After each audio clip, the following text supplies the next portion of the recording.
Am I wrong for reporting my nephew to the police after he stole and damaged my car? I'm 22 male, and I'm the product of an affair. My dad is about 25 years older than my mom, so all three of my siblings from him are 17 plus years older than me. I didn't have a relationship with that side of the family for majority of my childhood, but my dad and grandparents often sent money, holiday cards, birthday gifts, etc. I'm a lot closer to them now and had good relationships with all of my siblings, nieces and nephews until this happened.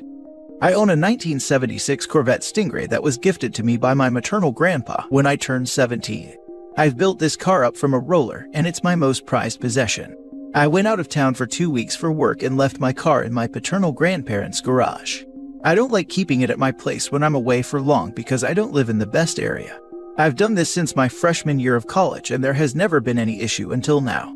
When I got back in town, I immediately went to my grandparents' house to pick up my car, and there was a big dent and a lot of paint missing off the side of my car. It looked like someone sideswiped it. I asked them what happened, and they were confused. When I showed them, they were as shocked as I was. They told me that my nephew Kevin, 25 male, had been messing around in the garage the previous weekend, but they didn't see him take the car at all.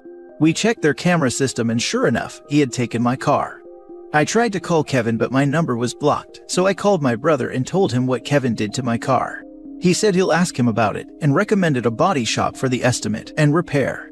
When I got the estimate back, there was $3,700 in damages. I told my brother the estimate, and he said that the estimate was ridiculous and that the damages weren't that bad. I told him either he or Kevin had to pay for it to get fixed, or I'd be contacting the police. I gave him 3 days, and he didn't pay me, so I filed a police report and gave them the videos of him taking my car. Kevin was arrested at work, and my brother was pissed. He called me going off about how I ruined Kevin's life over a car and said some threats. My sisters and dad have been calling and texting me asking me to just put the family first and drop the charges, but I don't want to. Am I wrong? Now for the top comments. Nope, he stole your car. You offered the option that did not include involving the police, which was him taking responsibility for the damage he did. Ultimately, they all made their own choices. The fact that they didn't believe what the consequence was doesn't mean anything. Not the idiot, and if you were to file any sort of claim at all, you'd have to file a police report. To those asking you to put this aside, say, take up a collection, put some skin in the game, get it covered, and I will.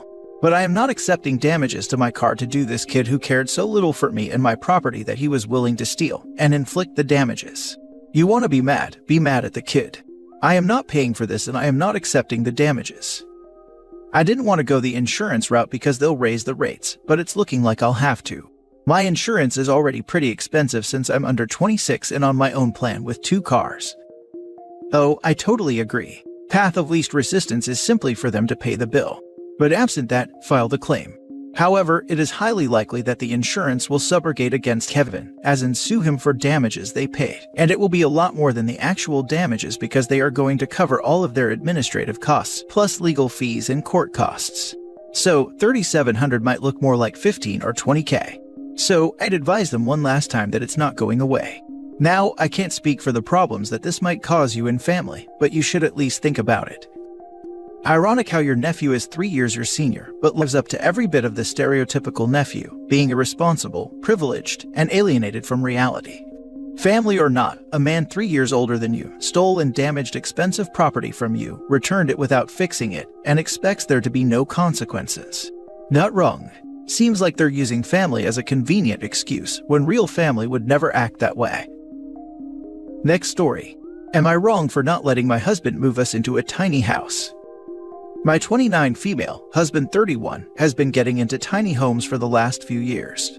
Watching videos and shows about them, reading about them, helping his friends move into them, the works. I thought it was just a general interest, but it seems like it's gotten to be more. I own our house outright. I bought it a few years ago before meeting husband with a combination of savings and the inheritance I got when my grandmother passed. My husband is not on the title. This is important because a week ago, my husband came home with a realtor's info. He was going on about getting rid of all our stuff, selling the house, buying a tiny house and some land, everything. He said the realtor would be there for an assessment the next day. I immediately stopped him and made it clear this was not happening. He did not have my permission to sell the house. He was not getting rid of my things, though he can do whatever he wants with his, and I am not living in a tiny house.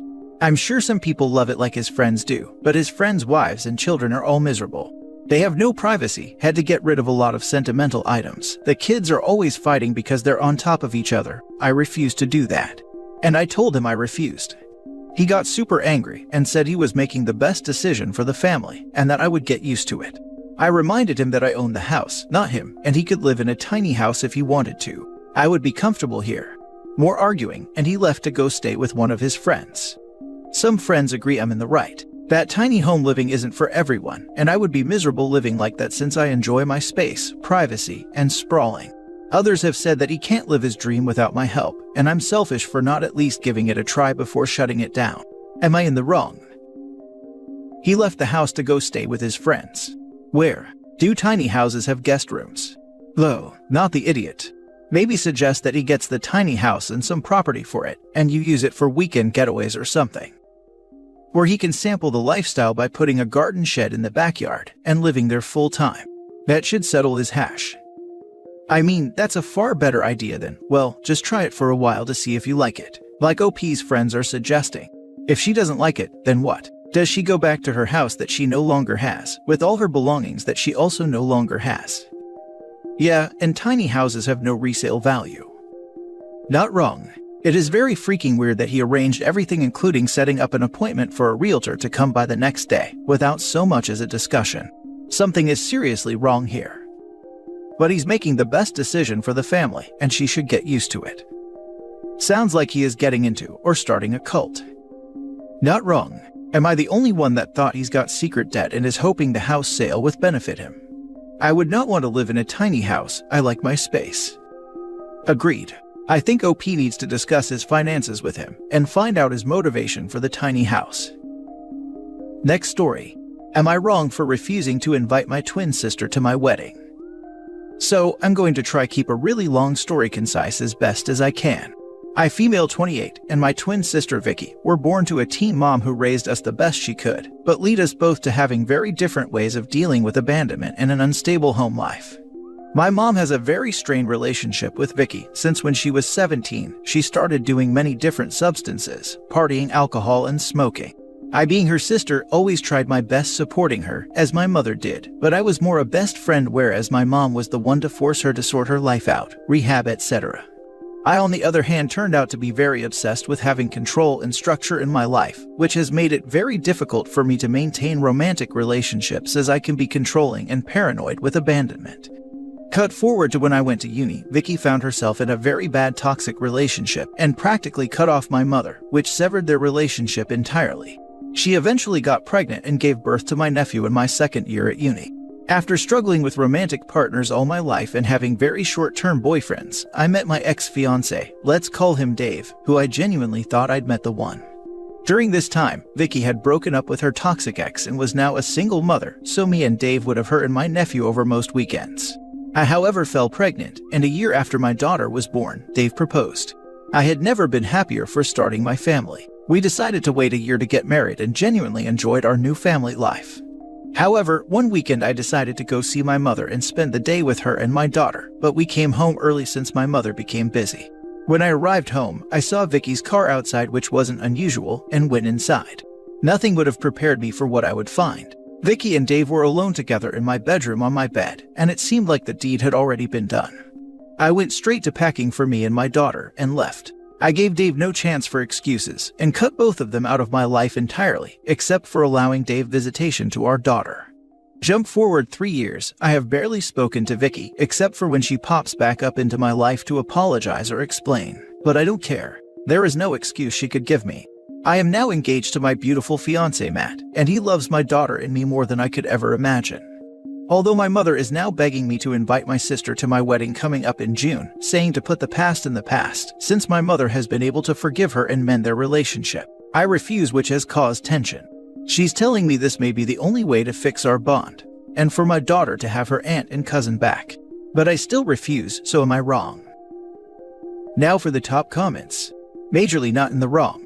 Your sister made her bed, slept in it with your man, and had no remorse. If anything, your life would be better without her in it. Your sister made her bed. It was actually OP's bed, and it doesn't sound like sis made it, quite the opposite probably. Lol, so true. Mom needs to understand that now is not the time to start insisting OP invite a strange sis. It's her wedding and she doesn't need to deal with all of this nonsense. If Mom wants to raise this after the wedding and honeymoon are over, then that might be more acceptable, but she shouldn't get her hopes up about any reconciliation ever. Not wrong at all. And not everything can be fixed. Your sister did the ultimate betrayal. You would not invite an ex-friend who did that to you to your wedding. Just because you share DNA with your sister doesn't change that. Your mother has a fantasy that all her kids will get along and will go back to the way it is. Your mother will never stop bothering you on that issue. I don't blame you. I would not invite her either if I were you. There is no excuse for what happened. Once again, not everything can be fixed. Instead of worrying about this, have a great time planning your wedding and getting married. Thank you for this. I've been feeling guilt due to it always being my mother and sister most of our lives, and now that's all changed. I don't want her in my life and have relatively moved past the whole situation, but it's my mother I don't want to upset. I'm more than a little appalled that your mother chose this to be the act that mended her fences with your sister. All the choices your sister has made that hurt your mother incidentally, and the one your mother chooses to stop holding grudges over is the targeted betrayal against you. That's freaking low. Last story. Would I be the idiot if I opt out of Thanksgiving with my parents because my brother and new wife, who left me out of their wedding, will be there? My brother and I are 8 years apart. I'm older. Since he was about 12, I have lived in another state. We aren't close, but we hang out a few times a year, and it's easy and fun. I recently moved to the same city as him and my parents. I envisioned us getting closer, but it never really happened. He's the king of I'll call you tomorrow with zero follow-up. It hurts my feelings, but I've accepted it and take what I can get. He got married this past September. I was told that there was no wedding party because his wife's family is too big for her to make a choice, and she didn't want to leave people out. I was given instructions to get a gray suit and that I'd be given a blue tie for pictures. The day of the wedding, I was hanging out in the men's dressing room, and I saw that my brother has a gold tie, and that his best friend has a gold tie, and that his old bandmate has a gold tie. Odd, but I didn't think too much of it. The ceremony started and I was sitting in the audience. Lo and behold, the music starts and there's a procession. My brother's 2 gold tie friends walk in and line up on stage left, and his wife's sister and her husband walk in and line up on stage right. The non-existent wedding party. At this point I have an almost out-of-body experience. The ceremony was a blur. After the ceremony, we took pictures, which means I took one picture with my brother and that was it. I spent the cocktail hour in a stall in the bathroom, embarrassed and hurt. I made it through dinner okay, and instead of cake, my brother had made a ton of his specialty cookies for dessert. I'm allergic to the recipe as is, but with a simple tweak I can have them. He didn't make any for me, or even warn me this was happening so I could bring my own dessert. Anyways, I left the second dancing started, and a week later sent the newlyweds a letter saying basically, I thought things would improve once I moved here, but this wedding has shown me that we don't have a relationship outside holidays at mom and dad's house. So let's just keep it real and I will see you there. Being disappointed all the time isn't healthy for either of us. The problem is that Thanksgiving is upon us, and not only will they be at my parents' house, but they are bringing a couple of friends with them, so I will be really outnumbered and uncomfortable. Would it be wrong of me if I opt out for this 1 year, stating it's too fresh of a wound for me and I'll see y'all at Christmas? No, you don't need to go. But your brother did nothing wrong. You do not need to put siblings in the wedding party just because. He had the desserts he wanted for his wedding. Your allergies are bad for you, but don't affect wedding desserts. But your brother did nothing wrong. He flat out lied to OP about there not being a wedding party. His brother didn't have to put him in it, obviously. But to outright lie and say that they weren't having one, rather than saying we aren't close enough for you to be in the party, is a total D move.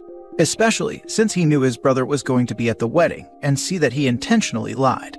Of course OP felt humiliated. His brother didn't even have the decency to tell the truth. I feel like there's something missing here. We recently planned our wedding and we never had to tell our siblings that they weren't in the wedding party. If we didn't invite them to be a part of it, then their assumption was that they weren't in the party. I feel like a good reason for a bride or groom to explicitly tell someone that they aren't in the wedding party, or if there is no wedding party, is because that person is asking about being part of the wedding party.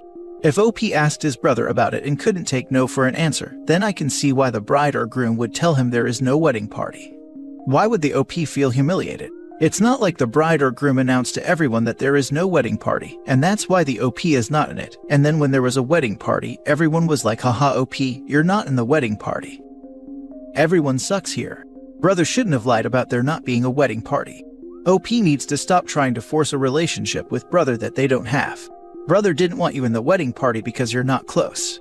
He didn't make you your own special cookies at his wedding because his wedding doesn't revolve around making sure you have a dessert. The letter to the newlyweds was pettiness overkill, but hopefully you mean it and you finally accept that you can't force a close relationship just because you want it. That makes sense, me trying to force it. I guess it's hard to take that your brother doesn't actually care. The letter was more about the last 2 years of him repeatedly and blatantly blowing me off. It wasn't mean, it was just acknowledging that we have no friendship, and the wedding made it evident to me, and let's not pretend to be friends, because getting blown off all the time is taking a toll on me emotionally. Not for nothing, my entire family feels him pulling away, and acting frankly like someone we don't recognize. He used to be sweet and considerate, now he's angry and selfish all the time.